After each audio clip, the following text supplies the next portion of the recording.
地球に未知の艦隊が迫る。それは我々の想像をはるかに超えた脅威だった。西暦3013年、地球は灰色の星と化していた。長きにわたる世界戦争は大地を焼き尽くし、空を毒で覆い尽くした。文明は瓦礫と化し、生き残った人間たちは地下や廃墟に潜り込み、かつての映画の面影を思い出すことすらできなかった。そんな廃墟と化した地球に小さな奇跡が生まれていた。野良猫型の AI ロボット、人々の癒しとして設計された人工生命体。かつては家庭の中で人間と共に生活していたが、戦争で人間の大半が消えた後、彼らは進化した。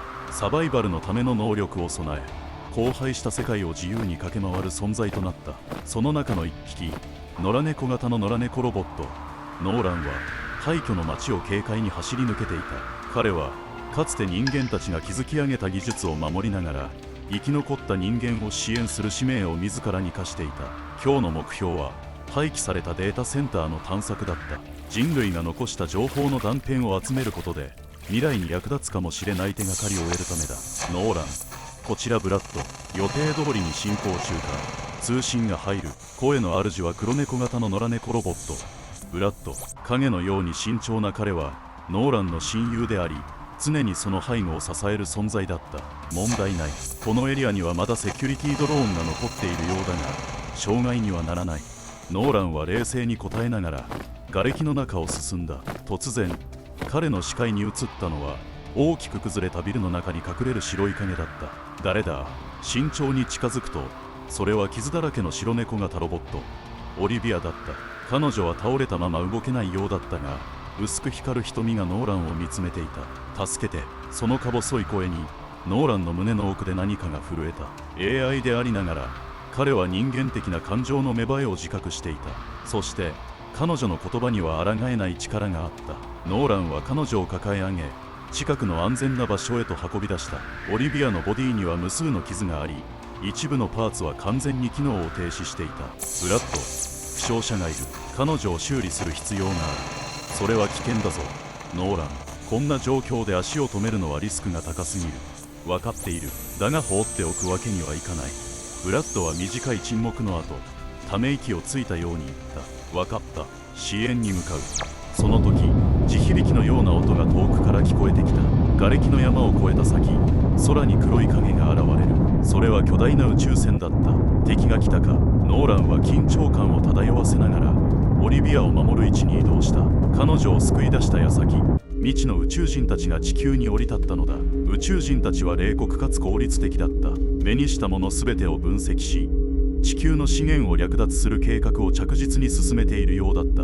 その中で野良猫ロボットたちは無視されることが多かった。敵にとって彼らは戦力外とみなされていたのだ。しかしノーランはその評価を逆手に取るつもりだった。ブラッド、我々は奴らに気づかれていない。この隙に行動を起こす必要がある。了解だ。しかしまずはオリビアの修理を優先するべきだ。ノーランは短くうなずき、ブラッドと共に安全な隠れ家を見つけた。オリビアの修理作業は順調だったが、彼女が完全に目覚める前にノーランたちの前に新たな脅威が立ちはだかることになる。通信が途切れる直前、ブラッドの声にかすかな焦りが混じっていた。ノーラン、気をつけろ。奴らはただの略奪者じゃない。もっと深い目的があるはずだ。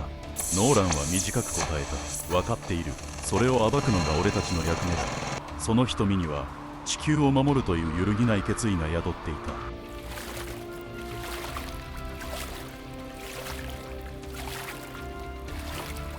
ノーランとブラッドは廃墟の一角にある地下施設に身を潜めていた。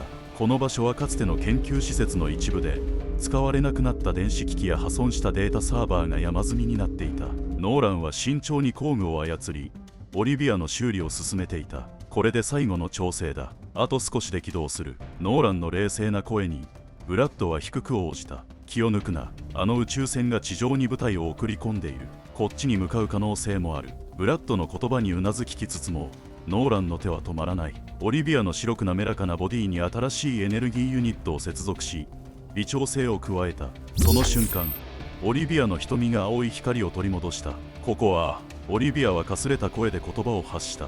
視線をゆっくりと動かし、自分を囲むノーランとブラッドに気づく。君は倒れていたんだ。ノーランが簡潔に説明する。君を見つけた時ひどく傷ついていた。オリビアは一瞬だけ記憶をたどるように目を閉じたが、その顔には緊張が浮かんだ。敵、彼らは何かを探している。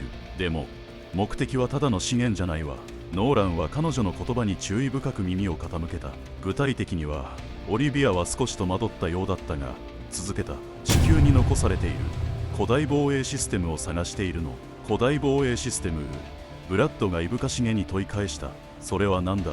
地球がかつて外部の侵略に備えて構築したシステムよ。全てのデータが失われたと思われていたけれど、実際にはまだ機能している可能性がある。ノーランは鋭い目を光らせた。つまり敵はその防衛システムを手に入れて自分たちのものにしようとしているということか。その通りよ。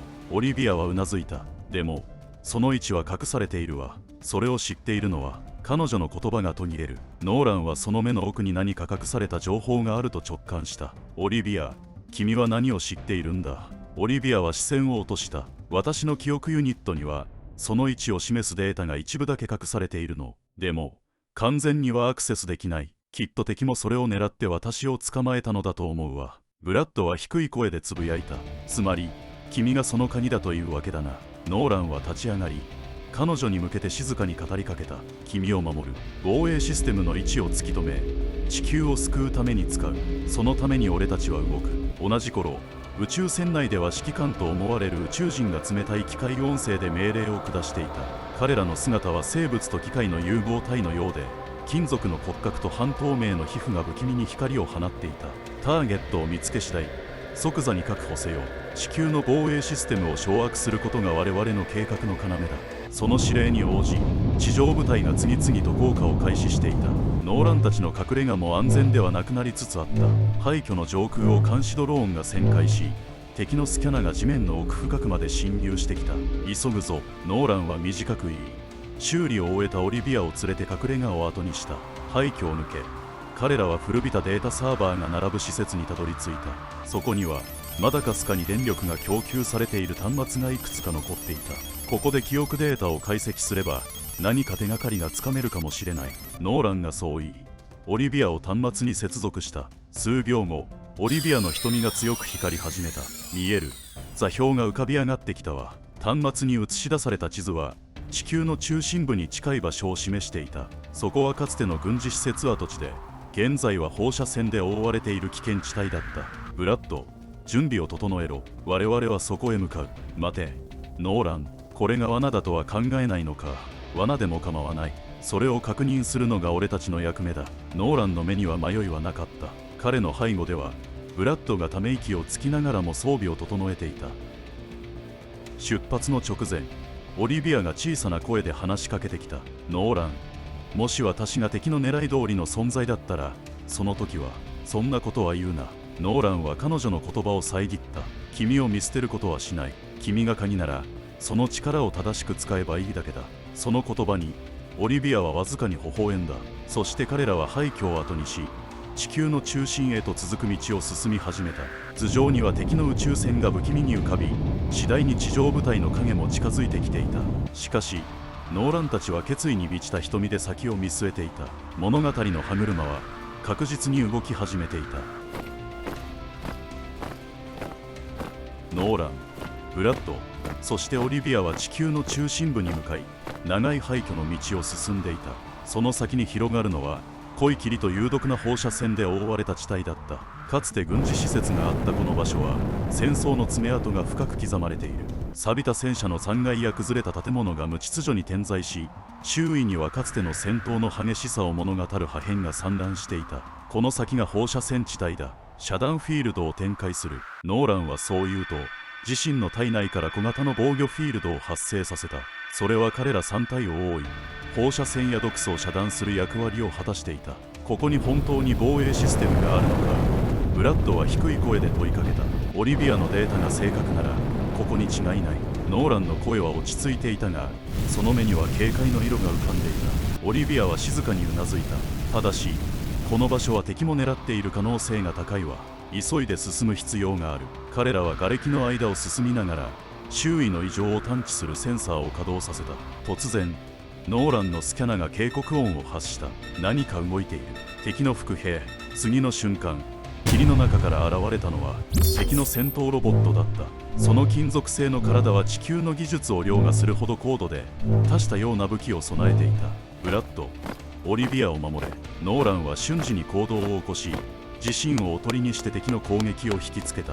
鋭いレーザーが飛び交う中、ノーランは俊敏な動きで瓦礫を盾にしながら敵の隙を突く。奴らただのロボットじゃない。動きが洗練されている。ブラッドはオリビアを守りながら周囲を警戒した。これ以上の消耗は避けたいわ。オリビアの声は冷静だったが、その瞳には焦りが見えた。早く突破しないと増援が来る。ノーランは戦闘ロボットの動きを分析し、弱点となる部分を見つけた。エネルギーユニットを狙う。そこを破壊すれば動けなくなる。ブラッドと共に連携しながら敵の戦闘ロボットを次々と無力化していく。しかし敵の数は予想以上に多く、激しい戦闘が続いた。敵の数が増える中、ついにノーランたちは包囲される形となった。ブラッドは武器のエネルギー残量を確認しながら叫んだ。数が多すぎる。このままじゃ全滅する。オリビアも焦りの表情を浮かべた。信号を送っているけど応答がないわ。もう少し時間が必要よ。敵戦闘ロボットがさらに迫る中、突然上空に強烈な光が差し込んだ。そしてヘリのローター音とともに巨大な影が現れる。援護に来たぞ。低く響く声とともに現れたのは最大派閥のリーダーであるブレックとその精鋭チームだった。ブレックは高性能なエネルギー砲を構え、一撃で複数の敵戦闘ロボットを破壊した。遅れて悪かったな、ノーラン。グレッグ。ノーランの目にわずかな安堵の色が浮かぶ。助かった。グレッグのチームは高い戦闘能力を発揮し、瞬く間に敵の戦闘ロボットを次々と撃破していく。グレッグはノーランに向かって指示を出した。お前たちは早く先に進め。ここは俺たちが抑える。ノーランは一瞬躊躇したが、グレッグの確固たる表情を見てうなずいた。分かった。あとは頼む。ようやく敵の戦闘ロボットを殲滅したノーランたちは、瓦礫の中に隠された地下への入り口を見つけた。それは古びた金属製の扉で、地面にうずもれるようにして存在していた。これがデータに記されていた場所だ。オリビアが端末を確認しながら言った。でもこの扉は普通の手段では開かないわ。ノーランは扉を調べ、精巧なセキュリティシステムが組み込まれていることを察した。破壊するのは危険だ。コードを解析する必要がある。オリビアが解析を始める中、ブラッドは背後を警戒していた。敵がまた来るかもしれない。急いでくれ。数分後、オリビアが成功の合図を出した。解析完了。これで開くはずよ。扉がゆっくりと開き、地下への階段が姿を現した。その先には長い年月を経た巨大な施設が広がっていた。施設の中に入った3体はかつての人類が残したテクノロジーに圧倒された。壁一面に並ぶモニター、無数のケーブルが絡み合った天井、そして中央にそびえる巨大なコア装置。これが防衛システムの中枢か。ノーランはその構造を観察しながら言った。オリビアは端末を使ってコア装置に接続を試みた。ここには地球全体を覆う防衛フィールドの制御プログラムが残されている。でも完全に起動させるには別の鍵が必要みたい。鍵？ブラッドが眉を潜めた。それがなければ起動できないのか。ええ、データによるとその鍵は人類が戦争の終結間際にどこかに隠したらしいわ。ノーランは腕を組み考え込んだ。鍵を探し出さなければこの防衛システムを使えないということか。その時施設内に警告音が響き渡った。なんだ、敵が施設の位置を特定したみたい。オリビアは端末を確認しながら叫んだ。急いでここを離れないと全滅するわ。ノーランはコア装置のデータを持ち帰るため一部を端末にダウンロードするよう指示した。鍵を探しに行く前にこの場所を守る方法を考えなければならない。ブラッドは鋭い目でノーランを見つめた。だが敵の動きはますます激しくなるだろう。俺たちだけでこの戦いに勝てるのか。勝てるかどうかではない。ノーランは強い口調で答えた。やるしかないんだ。施設からの脱出を決断したノーランたちは新たな困難に立ち向かう覚悟を固めた。霧と瓦礫に包まれた放射線地帯、その中を進む3体の姿は次なる戦いへのプロローグを描いていた。廃墟と霧に包まれた放射線地帯を後にしたノーラン、ブラッド、オリビアは敵の執拗な追跡をかわしながら最後の鍵を探していた。鍵の隠し場所について得た手がかりをもとに彼らはかつての海岸都市の地下施設を目指していた。しかしそこには想像を超える危険が待ち受けていた。入り口に到着した瞬間、大地が震え、瓦礫の山から全長20メートルを超える巨大ロボットが立ち上がった。それは宇宙人の破壊兵器の象徴であり、周囲の建物を震わせるほどの圧倒的な存在感を放っていた。俺が相手をする。ノーランは前に進み、ブラッドとオリビアに交代を促した。鍵を探すことに集中しろ。ノーラン、一人で大丈夫なのか。ブラッドが心配そうに問いかけた。心配するな、俺にはまだやれることがある。そう言い残すと、ノーランは瞬時に敵の攻撃を回避し、その構造を分析し始めた。巨大ロボットは強力なレーザーを発射し、瓦礫を吹き飛ばしながら彼を追い詰めようとした。しかしノーランは冷静にその動きを見極め、隙を探った。右肩のエネルギーコンデンサーだ。そこを狙えば機能を停止させられる。ノーランは自身の内蔵武器を最大出力で発動。一撃でコンデンサーを破壊すると、巨大ロボットは金属音を響かせながら崩れ落ちた。よし、次に進もう。ノーランが振り返ると、ブラッドとオリビアは安堵の表情を浮かべながらうなずいた。地下施設への道を進む3人だったが、突然上空に無数の宇宙戦闘機が現れた。その後を追うように地上からは敵の戦闘ロボットが次々に出現し、3人を包囲した。これはブラッドが息を飲んだ。総力戦だ。さすがにこれだけの敵を相手にするのは無理だろう。ノーランの顔を歪めたが、その時空から突然大量のミサイルが敵の頭上に降り注いだ。なんだ。ノーランが空を見上げると、編隊を組んだ航空部隊が広がっていた。先頭には野良猫ロボット。空の姿が久しぶりだな。ノーラン。空が通信で声を届けた。空は敵の戦闘機を次々と撃墜し、巧みな飛行技術で攻撃を回避。戦況を一気に有利に変えた。続いて海からは野良猫ロボットソフィーが率いる艦隊が到着。戦艦から放たれる砲撃が敵の地上部隊を粉砕している。海は私に任せて。ソフィーは巧みに艦隊を指揮し、敵を海中に追い込んだ。さらに地平線の向こうからは野良猫ロボットレオが率いる陸軍部隊が現れ、戦車の砲撃が敵を追い詰めた。俺の力久しぶりに見せてやる。レオは最前線で戦車を指揮しながら圧倒的な火力で敵を殲滅していった。まさかお前たちが来るとは。ノーランは驚きつつも仲間たちの到着に笑みを浮かべた。俺たちは一人じゃないってことだ。ブラッドが力強く言った。仲間たちの援護により3人は包囲網を突破し、地下施設へと侵入することに成功した。地下施設に潜入した3人だったが、最後の鍵が隠されている中枢部には無数の敵が待ち構えていた。そこには新型の宇宙戦闘ロボットも含まれており、圧倒的な戦力差があった。ここからは俺一人で行く。ノーランが決意を込めて言った。しかしブラッドが彼を制した。俺が行く。お前たちは鍵を確保するんだ。ブラッド。オリビアが心配そうに声を上げたが、ブラッドは静かにうなずいた。俺は今まで戦い続けてきた。それが俺の使命だ。ブラッドは敵の群れに突進し、次々と撃破していった。その途中、彼の体は異常な光を放ち始めた。これは彼の第二形態への覚醒が始まったのだ。新たな形態となったブラッドは圧倒的な力を発揮し、敵を次々に撃破した。その姿はまるで神話の英雄のようだった。しかし敵の数は膨大であり、彼も次第に追い詰められていった。最後の瞬間、ブラッドは自らを犠牲にし、大爆発を引き起こして周囲の敵を殲滅した。ノーランとオリビアは背後で大きな爆発を感じながら進む。